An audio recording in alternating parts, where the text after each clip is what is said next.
बिहार विधानसभा चुनाव से पहले महागठबंधन में सीट शेयरिंग को लेकर लगभग सहमति बन गई है। यह भी एक बड़ी खबर है। सूत्रों के अनुसार देर रात तक चली बैठक में सीटों की संख्या पर लगभग अंतिम निर्णय लिया गया, लेकिन कुछ सीटों पर घटक दलों के बीच मतभेद अब भी जारी है।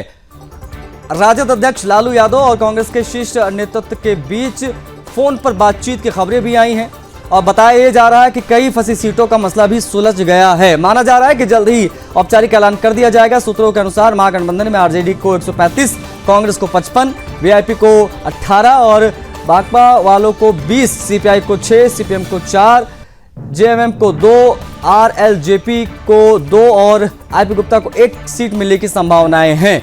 कुछ सीटों पर कैंडिडेट एडजस्टमेंट का फॉर्मूला भी अपनाया जाएगा। हालांकि 12 सीटों पर विवाद अब भी बना हुआ है। वीआईपी का दावा आरजेडी की शेखपुरा, सिमरी, बख्तियारपुर, भभुआ, बड़हरा, महिषी और गौरा बराम सीटों पर है। कांग्रेस ने आरजेडी की 82, बहादुरगंज और सहरसा सीटें मांगी हैं। तो ये क्या मांग है, क्या डिमांड्स, उससे संबंधित जानकारियां।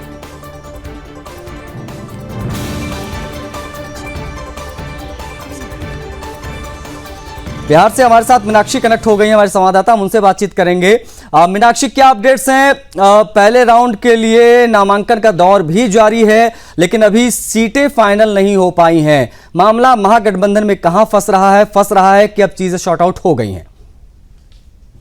बिल्कुल, देखिए, बिहार विधानसभा चुनाव की जब से तारीखों का ऐलान हुआ है, उसके बाद से उम्मीदवारों के नाम को लेकर राजनीति बेहद तेज हो गई है। और सूत्रों के मुताबिक ये सुनने में आ रहा है कि जो कांग्रेस के संभावित 13 उम्मीदवार हैं, उनके नाम जो है सीईसी में सहमति बन चुकी है उसमें।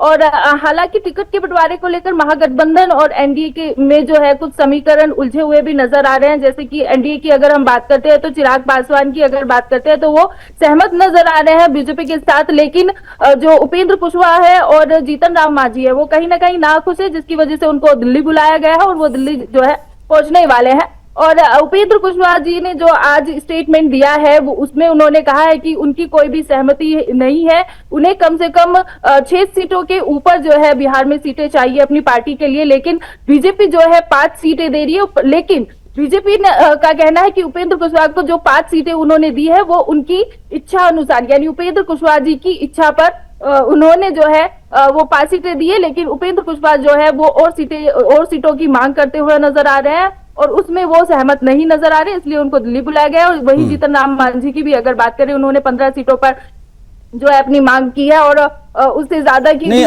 मीनाक्षी, अगर हम महागठबंधन की तरफ बढ़े तो, क्योंकि पिछली बार के चुनाव यानी 2020 में कांग्रेस पार्टी करीब 70 सीटों पर लड़ी थी, स्ट्राइक रेट बुरा था, 19-20 सीटें जीत पाई थी।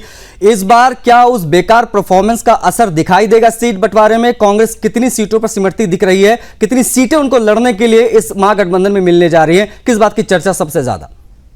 देखिए, महागठबंधन की अगर बात करें तो कांग्रेस जो है अपना यहाँ पर मुख्यमंत्री चाह रहा था और तेजस्वी जो है अपना दावा ठोकते हुए नजर आए थे, लेकिन जब जनता से यहाँ पर ग्राउंड जीरो से बातचीत करके जो रेवेन्यू निकला है वो निकला है कि तेजस्वी यादव को जो है ज्यादा जनता यहाँ पर मानती हुई नजर आती है। और अगर बात करें अंदरूनी जो हमें सूत्रों से पता चला है तो वहां जो कुटुंबा विधानसभा है उस पर जो है बिहार कांग्रेस के अध्यक्ष राजेश राम चुनाव जो है लड़ सकते हैं। और वही जो कटवा सीट है उस पर विधायक दल के नेता शकील अहमद जो है चुनाव लड़ सकते हैं और किशनगंज पर जो है इजराहुल हुसैन चुनाव लड़ सकते हैं। तो ऐसे कई जो है सीटें जो है फाइनल हो चुकी है, जिसमें बड़े-बड़े। ठीक है मीनाक्षी, बहुत शुक्रिया आपका इन तमाम जानकारियों को साझा करने के लिए। तो सीटों का बंटवारा अब मुझे लगता है कि काफी कम समय बचा है जब चीजें काफी हद तक फाइनलाइज हो जाएंगी और पब्लिक डोमेन में चीजें आ जाएंगी, लेकिन अभी भी जो कुछ पार्टीज ऐसी हैं महागठबंधन के अंदर जो अभी मान मनोबल से आगे नहीं बढ़ पा रही है, उनसे जो है